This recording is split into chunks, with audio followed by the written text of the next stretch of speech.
Welcome, everybody. My name is Hussein Nasser, and with me, my colleague Supriya Kadke. We are from the Geodatabase team bringing you a new session to discuss what's new in the Attribute Rules project.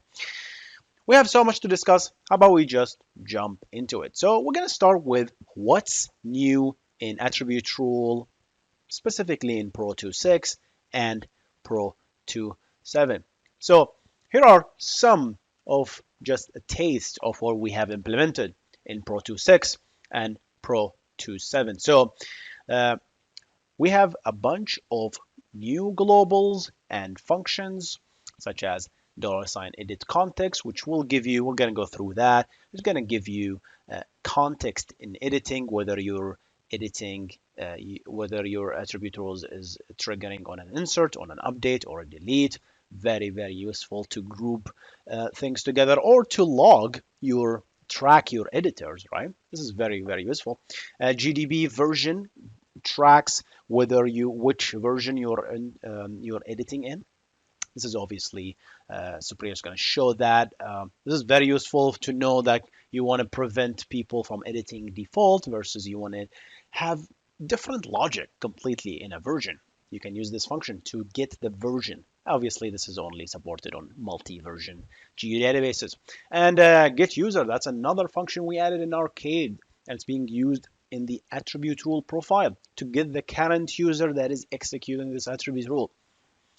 Allow attribute rule to update shape field. We got a lot of requests to get this done. Essentially, uh, when you create an attribute rule, we did not allow you to assign the field, especially a calculate attribute rule. We did not allow you to assign the shape field as a target field when you create a calculation rule. So now we allow you to do that. So now you can create a rule, create a feature, or update a feature, and have an attribute rule fire to update its geometry. Very fascinating stuff. Batch calculation rules and validation rules are now on file GDB.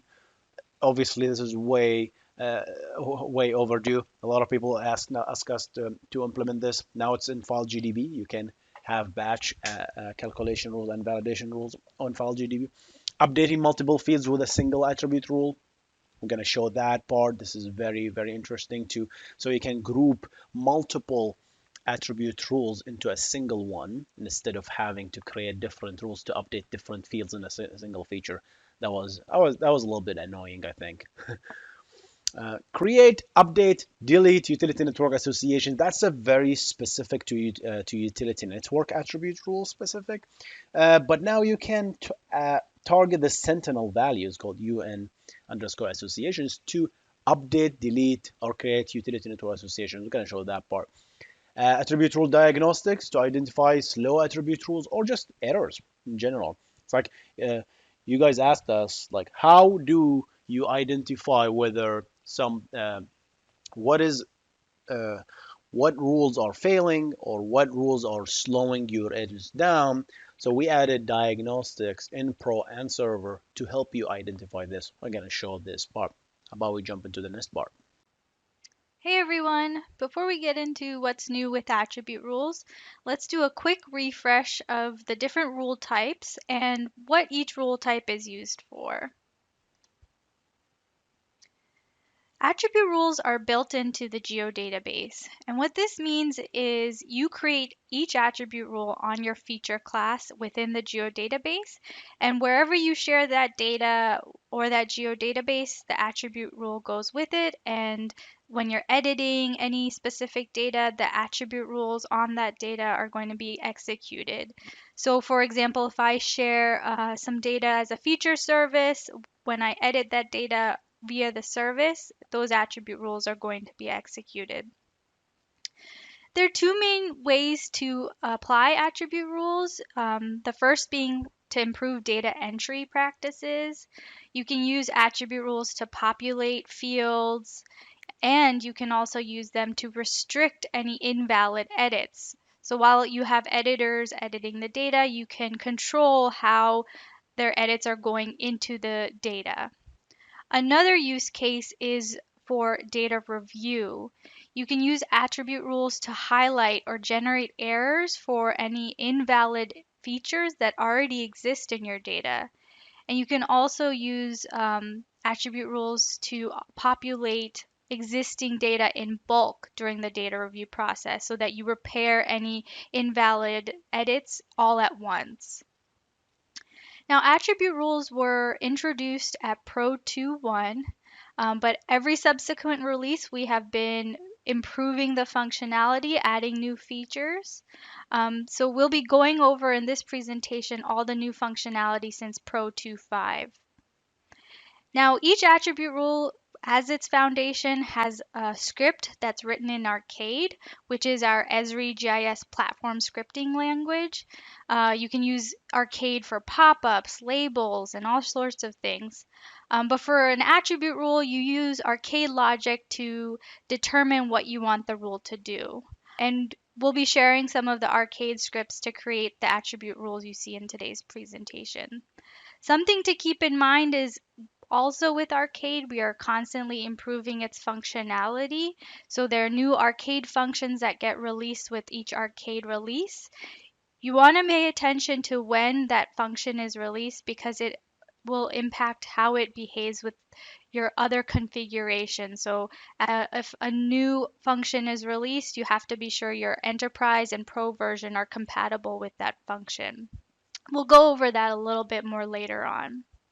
There are three different types of attribute rules: constraint, calculation, and validation.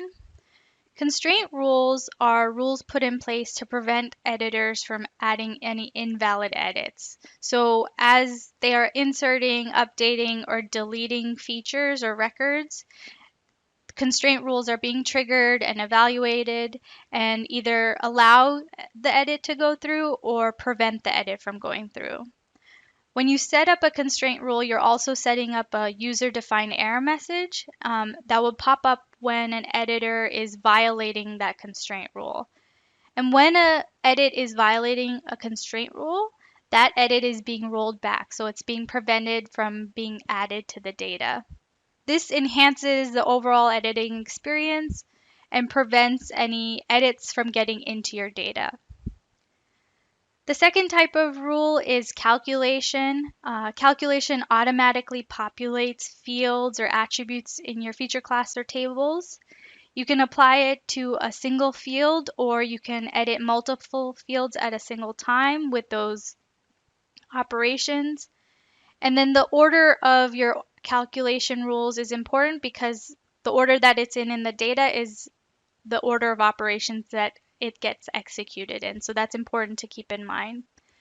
Then there are two types of calculation rule. We have immediate calculation, which is similar to the constraint rules. These get evaluated with your edit operations like insert, update, and delete.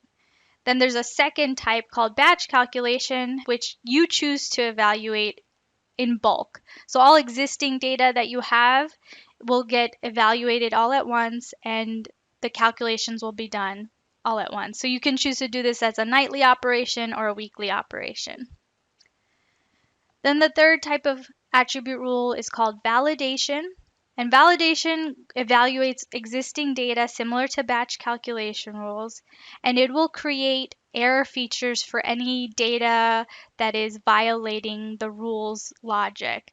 And these error features are created so you can go back and review the error features and make edits during your data quality or data assurance workflows.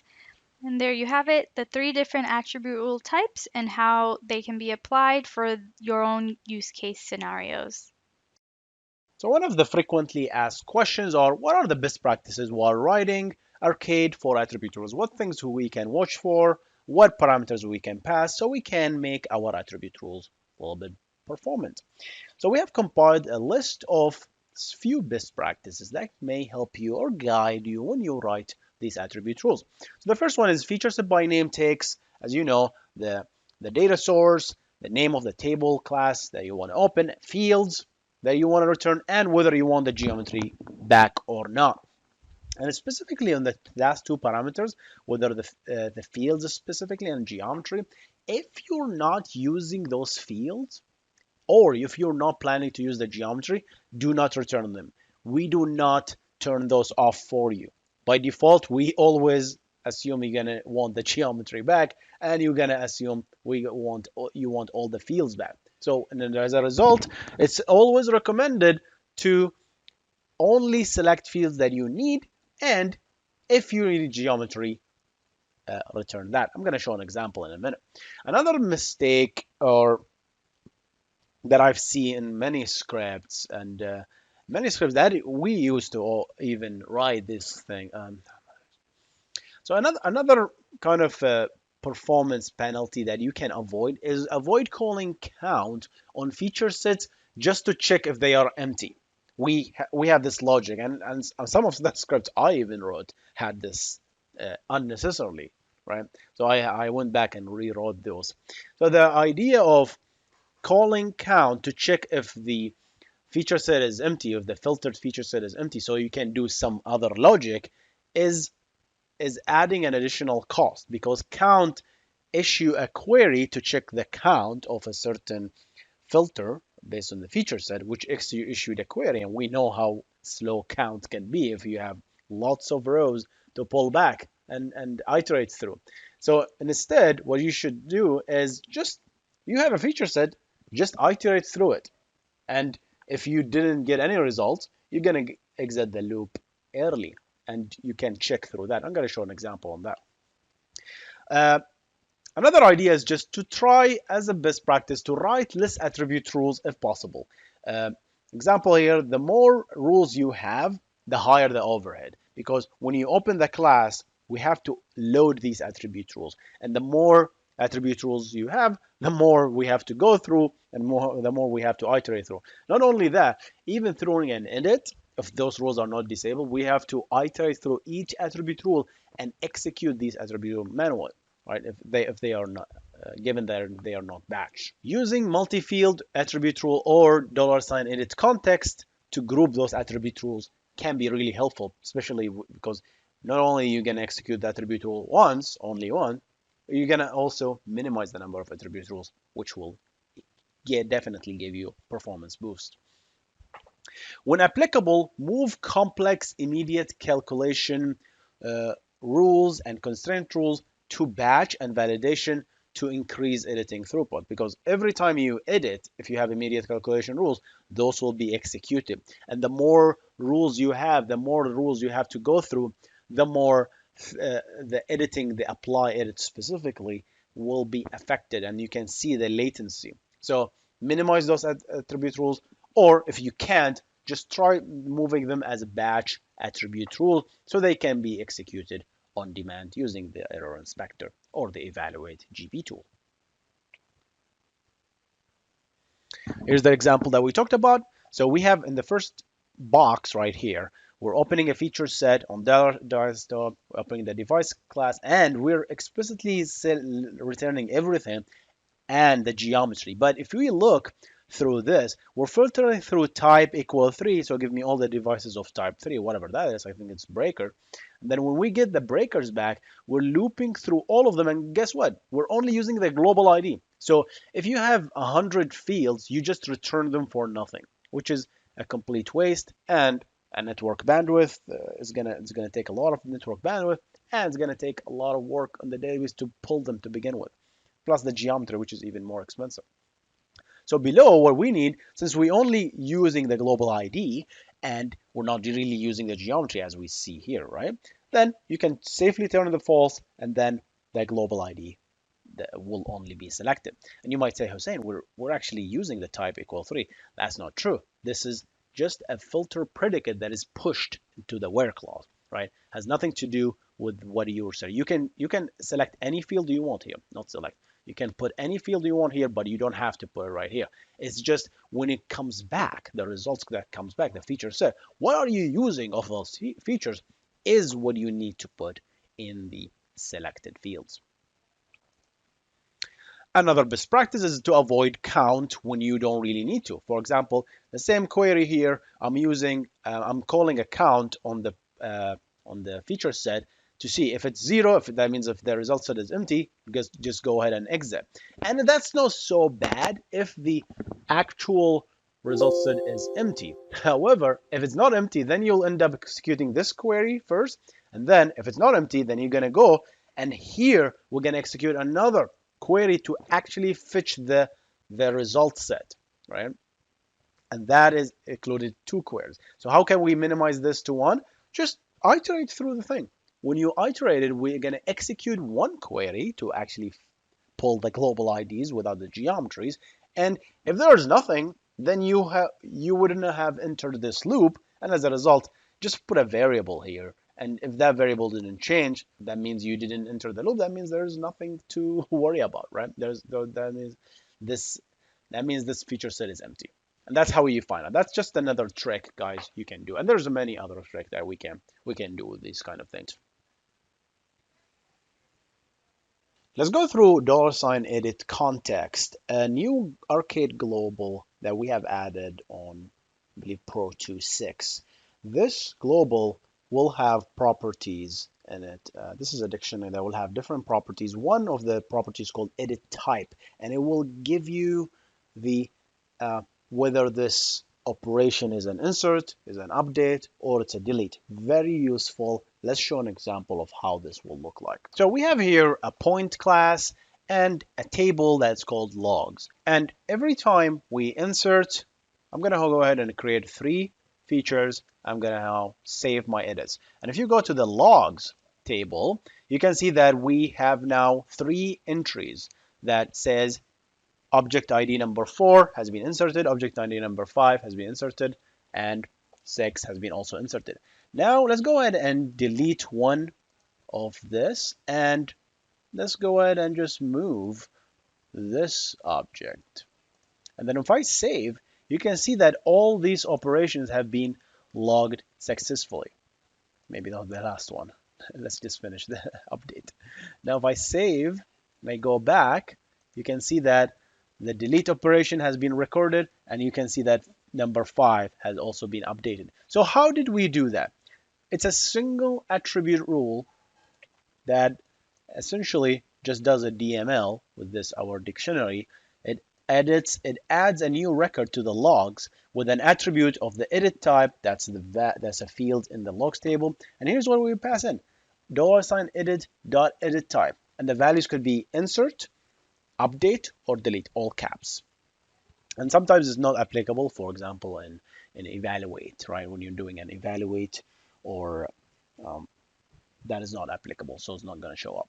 So, and obviously I'm going to just updating that. So this is one scenario where you can use $edit context to give you a context of what you exactly you're doing. And this attribute rule is assigned on all of them. We found many use cases where you can use the $edit context to give you a context of what are you doing and change the logic. So you can do an if statement, hey, if I'm inserting, do this logic. If I'm updating, do this logic. If I'm deleting, do this logic. And you can put all of this script into one attribute rule. Very, very useful. There are 2 new arcade functions: GDB version that provides the current Geodatabase version, and get user that provides the current user, that are helpful to know about when writing arcade scripts for attribute rules. Arcade has a whole bunch of functions available to you, and each arcade release, that list gets bigger and bigger.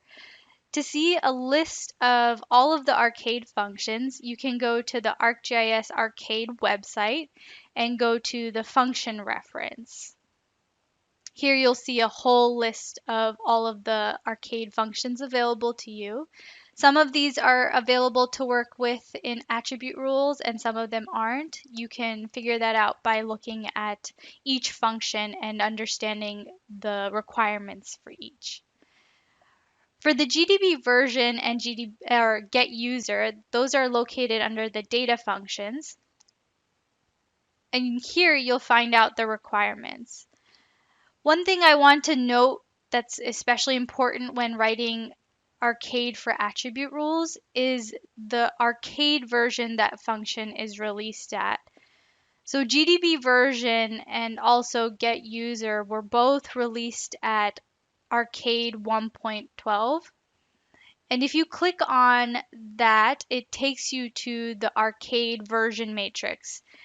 And what this will share with you is the arcade version that that function was released at, but also the compatibility with other clients like ArcGIS Pro and ArcGIS Enterprise Server. These are really important to understand and reference when writing arcade for attribute rules because you want to make sure that it falls in line with the configuration that you have in house. So for GDB version and get user, that was released at 1.12. The compatible Pro version is 2.7, and the compatible ArcGIS Enterprise version is 10.9. So you want to make sure you have that configuration when using these types of functions. All right, let's take a closer look at GDB version and get user to see how we can use them in arcade scripts for attribute rules. For GDB version, you would pass either a feature or a feature set, and what you get back is the version name. And when you're not working with an enterprise geodatabase or branch versioning or traditional versioning, the return will be a null value.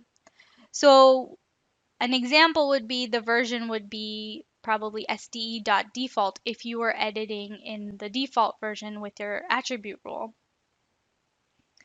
Below here, I have an example of a calculation rule that's using GDB version function.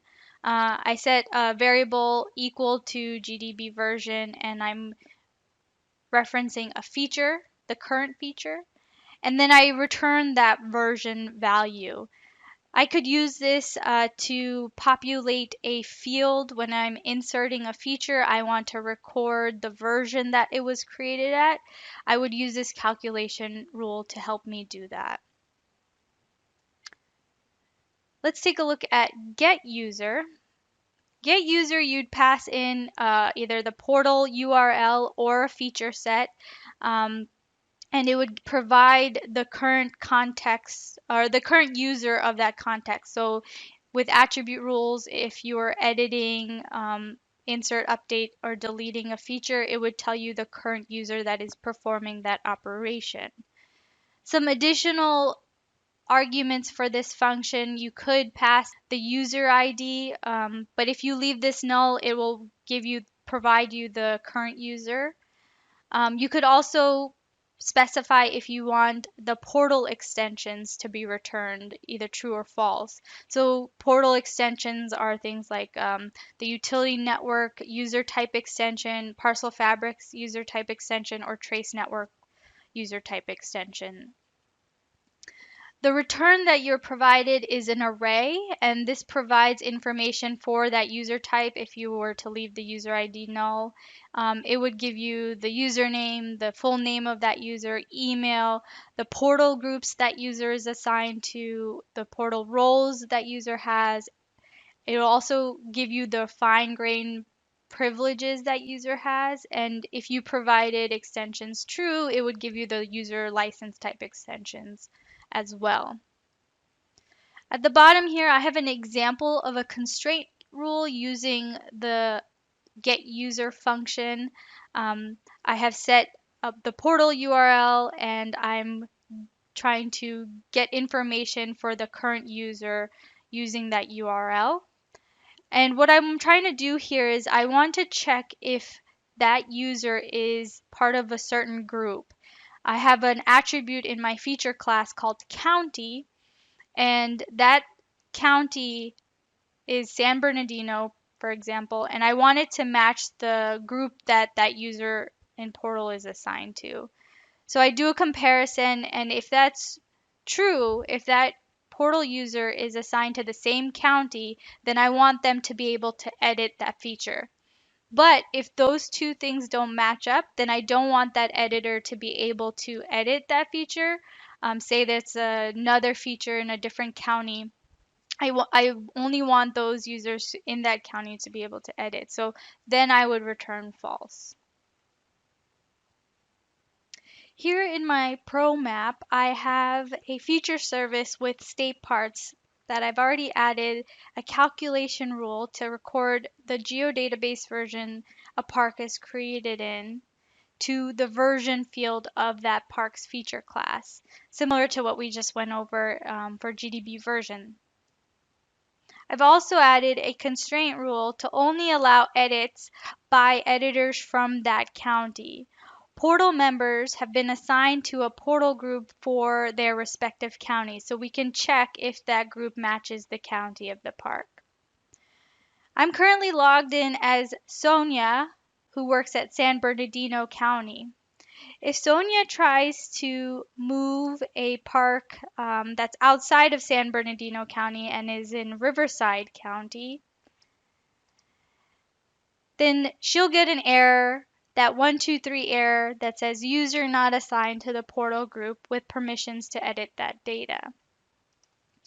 But if she were to move a park in San Bernardino County, which is also the group that she is assigned to in Portal, then she'll be able to make that move and that edit. The other rule that we have set up here is to record the version a park is created in. So let's create a new park.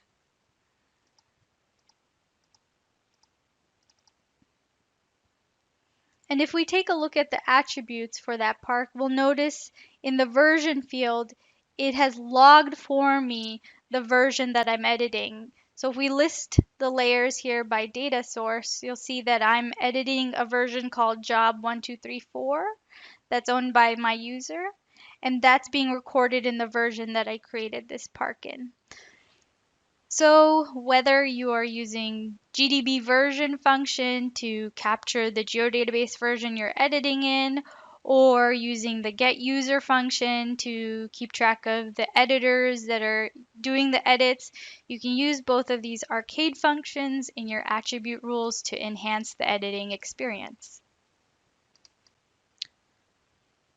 One other new feature we added in Pro 2.6 was showing you the compatible client versions with your arcade script depending on the functions that you use.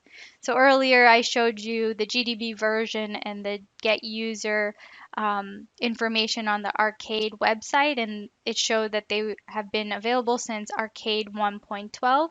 Well, we also share that information with you in the attribute rules view. If you open up the attribute rules view and go under columns and turn on the release columns, you'll notice that there are three new columns that get added, and it tells you, okay, based on this arcade script, what is my minimum pro, enterprise, and arcade release versions. So this can be really helpful to you as you're either writing scripts or reviewing scripts other folks have written, to understand what is the compatible configuration for that attribute rule.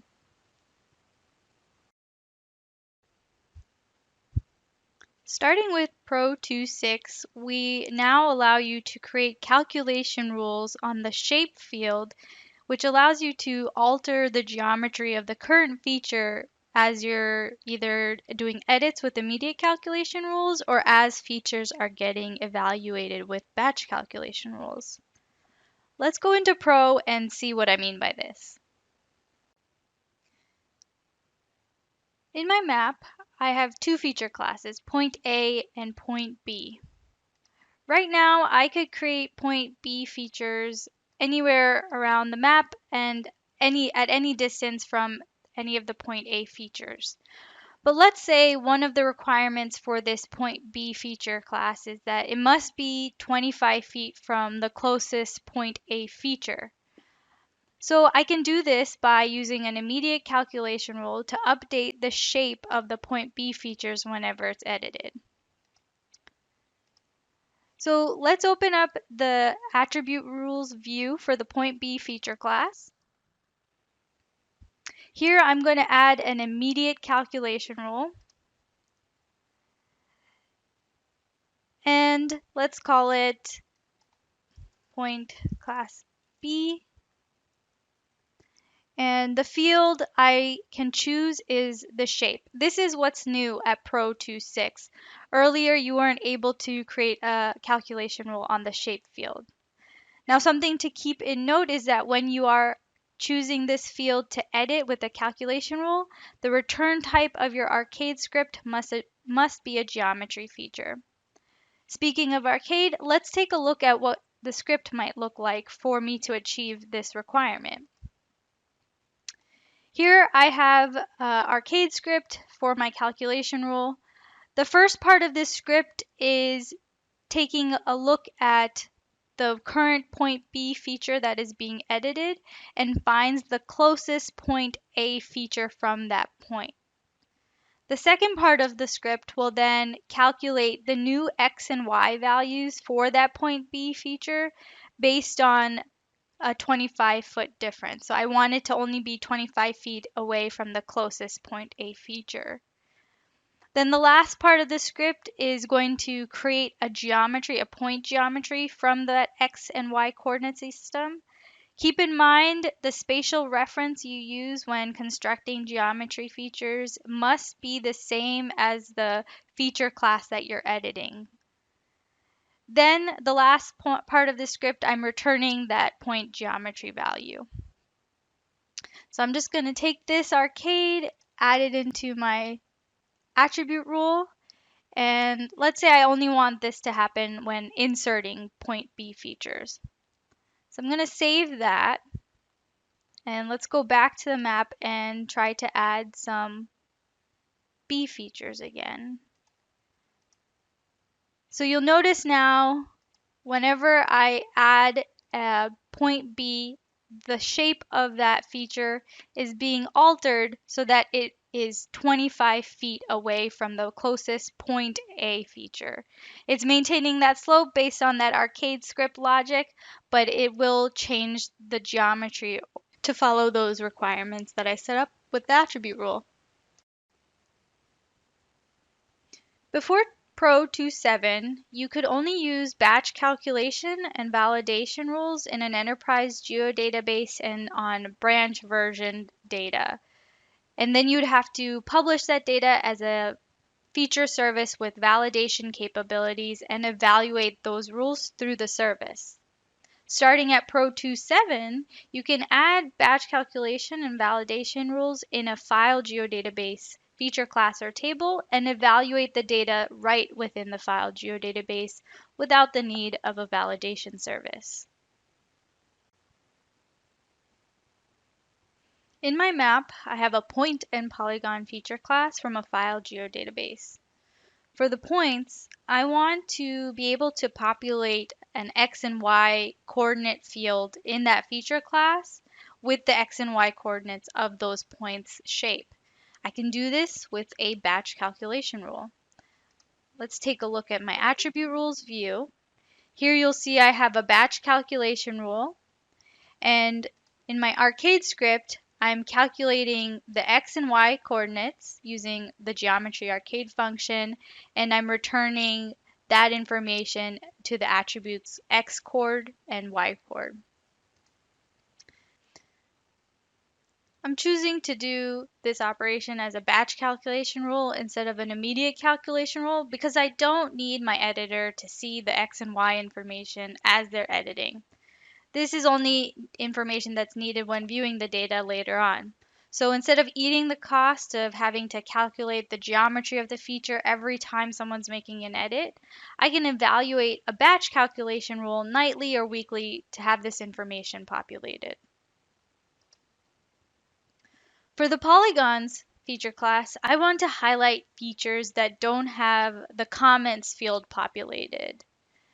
Let's take a look at the attribute rules view there and the attribute rule that I have. So here I have a validation rule, and the expression checks if the comments field is empty. If it is, then it's going to return false, and when it returns false for a validation rule, that creates an error feature because it's violating the rule. Otherwise, I have it returning true, which will not create an error. And the error that gets created is this error number 999, and I have already filled out the error message which says that the comments for the feature are missing. To evaluate these rules, you can use Error Inspector in a ProMap, or you can use the Evaluate Rules GP tool using a Python script. We'll go over both, but let's do the Error Inspector one first. In your ProMap, the first thing you got to do is you have to add your feature classes with the rules to your map. Then you right click them and you add error layers. What this does is it adds the error feature classes in your geodatabase that will store the errors that will get generated from the evaluate. Then you open up the error inspector, which can be located under the edit tab under manage edits. And you can see that the source is already identified as that error layers group layer. Within the error inspector, you have the option to evaluate rules, and under the drop down, you can choose to evaluate just the batch calculation, validation rules, or you can choose to evaluate just the visible extent or the full extent. I'm going to choose the visible extent and evaluate both rules.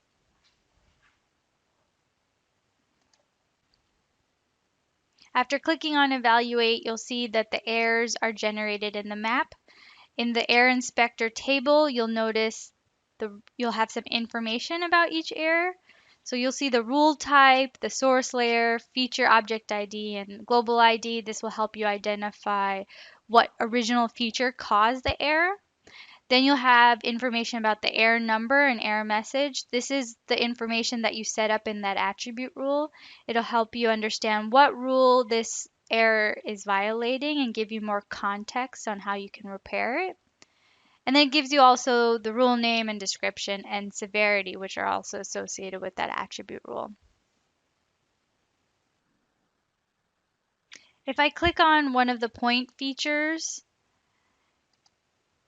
I can take a look at its attributes and notice that the X and the Y coordinate fields have been populated with the X and Y geometries from that batch calculation rule. So this is how you can use Error Inspector to evaluate your attribute rules. I'm going to discard my edits and show you how you could script this using Python.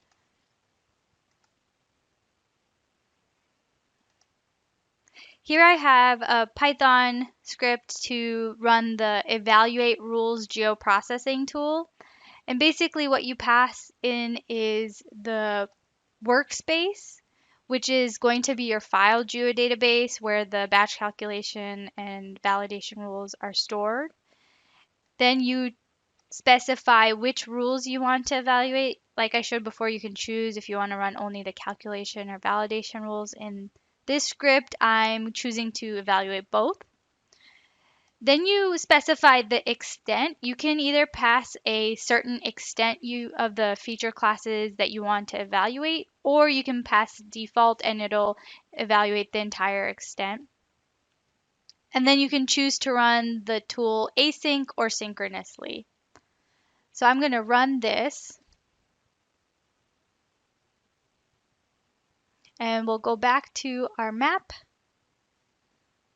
refresh, and we'll notice that the feature classes were evaluated. We see the errors in the map and also in the error inspector table.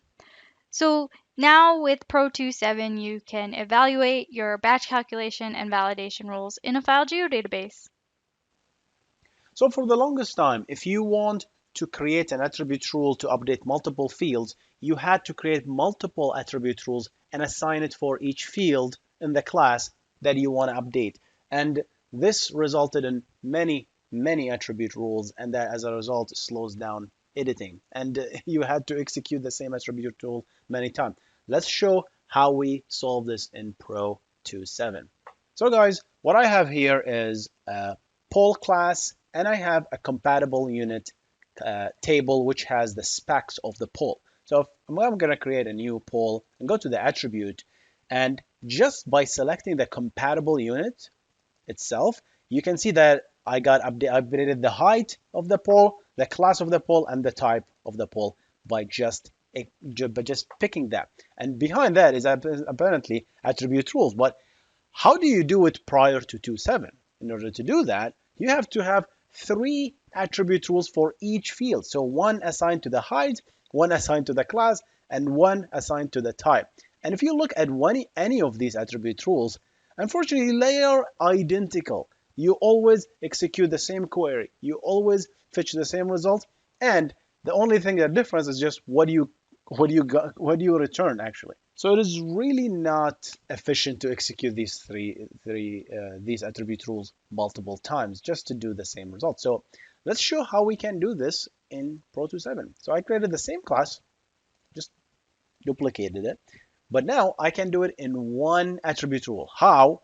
So first of all, in 2.7, you don't have to assign the field anymore because we figured out that this is actually optional. So in 2.7, we made the field optional. But when you go ahead and look at the code here, we introduced the dictionary result type in the result keyword. So all you have to do is just basically return one dictionary object, specify attributes, and you can specify all the attributes that is in this class, right? This is a little bit different than the dictionary.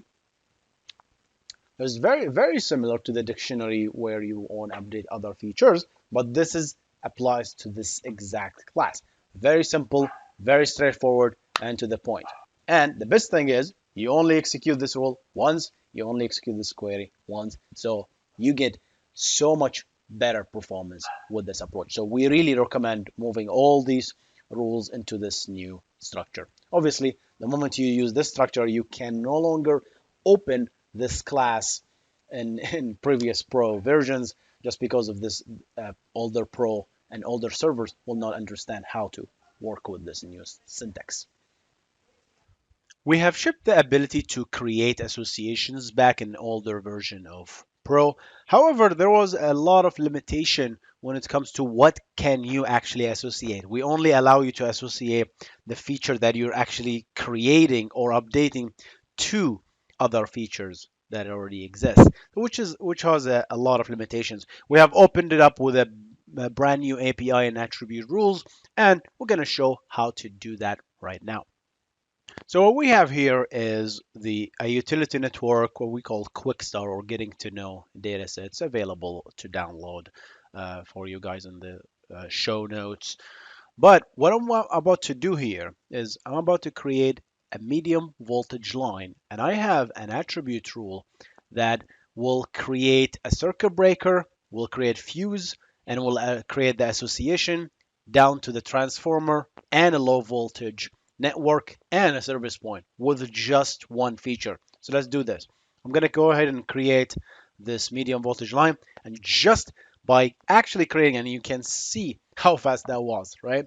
I'm going to go ahead and validate my dirty areas, and you can see that we have created a circuit breaker and two connection points, the medium voltage line was created as a result, fuse, transformer, and a service point. And there is association created between all of those points. If you click view association, you can see those associations. And as a proof, we can essentially start a trace from the breaker and just click trace. You can see that all the features come back in the trace. So we have done that with a single feature, which is very, very powerful. How about we take a look at the attribute rule that we have on the line class? We take a look at the attribute rule that is called Quickstar here. I'm going to go ahead and open that. It's a quite large attribute rule, but I want to focus on the part that is, we're taking the geometry of the feature, taking the spatial reference, creating a bunch of geometries here for the fuse, the circuit breakers, and all of this stuff. But this is the return dictionary. And you can see we no longer need to return a value to the class that we are in because that field is optional now. If you're not making any changes to the actual class that you're writing to, you don't have to return a result anymore, which is very convenient. Now we're making a bunch of edits. This is the array, a bunch of writes to the device class, creating a circuit breaker, a transformer, a fuse, a service point. But look at that. This is a new thing that we introduced into 6 actually. So while you're creating this feature, at that time, we don't know the global ID or the object ID of that feature because it's not created yet. So when we have introduced the ability to tag that object with a certain unique ID. So in this case, I called it CB, and I called it TX. FSSP. And now you can do the same thing with the junctions. I'm creating a bunch of junctions and I'm tagging them uniquely with a unique identifier, CP1, CP2. And here's this new addition. This class that's called this caret UN underscore association, that class doesn't exist, but it's a sentinel value that we use to know that you're referring to the association table. And it's impossible to create a class that has a caret in it because this is an a table that is not that is a character that is not allowed in databases, right? So now here's the thing. When you do from class, from global ID, you can now use the tag in the string dot global ID to reference the global ID of the thing that you just created. And in runtime, we will use the global ID of that feature. So this is a special string that we're gonna parse. And you might say, can we use this expression everywhere? Well, not yet. For now, we only allow you to use this special expression in the from global ID and within the association. We're going to open it up for this tagging approach to the entire attribute rule DML in the future. So what I'm doing in this case is creating an association between the circuit breaker, the load side, to the connection point at the to side. And this is a connectivity. I'm doing another connectivity here, another connectivity, and that's it. You can do the same thing to delete an association and to update an existing association, such as like you want to update a percent along, for example, in a non-spatial associations, a junction edge association, or you want to update the visibility of the content in a containment association. You can do all of that with this thing. More in the documentation if you want to learn about this new feature. Check it out. One of the most challenging things to do with attribute rule is to identify what attribute rules are slowing down your editing, especially when in immediate calculation and constraint rules. And so in order to identify and diagnose and debug these attribute rules, we introduced the attribute rule diagnostics, and we're going to show how to do that in client side in Pro today to identify what rule is slowing down your edit. How about we jump into it? So I have here a simple class with few attribute rules I'm not gonna show for a moment. I deliberately put an attribute rule that is slow on purpose, just so I can slow down my edit. So if I go ahead and attempt to create a feature, you can see that you can feel that the feature is taking a long time to essentially finish. So obviously it took like around 5 to 6 seconds just to complete that one edit. So what you need to do is do Control Alt M to open Arc Monitor, check that diagnostic log, and then when you now make that edit again, it will start writing down all the logs of exactly what happened. So let's go ahead and take a look at the diagnostic log. And just you will see a lot of activity from Pro. We're interested in the attribute rule executed portion here. So we can see that we have this attribute rule that got executed, rule 1, rule 2, and rule 3. And if we scroll down, you can see how long each took. And look at that. Rule 1 took 6.9 seconds to execute, while compared to other rules like rule 2, took like way less than a second here because it's like to the power of -6, right? And this is also is so fast. So we have only one rule that is essentially slow. So you can go and identify that rule. You can disable it, or you can fix it, or you can just work with why essentially that rule is slow. So if you go and look at the attribute rules, you can see that under rule 1, rule 3, and you can see that rule 1, I just put in a very, and obviously no, there is no doubt that this attribute rule is slow because I've literally put a sleep operation for 3 million text here. That's why it's slow. But usually what we will see here is a query that is doing a full table scan, or we are iterating through many rows that you shouldn't really do in a client side. You should push this operation on a server side activity as much as possible, or you have to work with fewer, or you may be having a chain of attribute rule operation, which the attribute rule